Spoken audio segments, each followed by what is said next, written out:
আজ আমি আমলকির আচার বানালাম।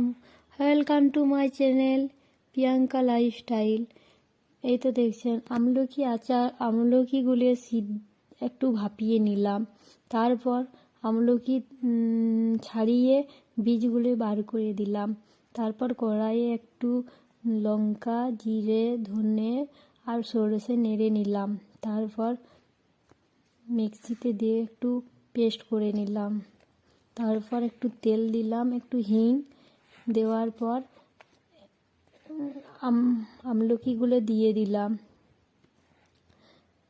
আমলকিগুলো এরপর একটু নুন, একটু হলুদ দিয়ে ভালো করে নেড়ে নিলাম।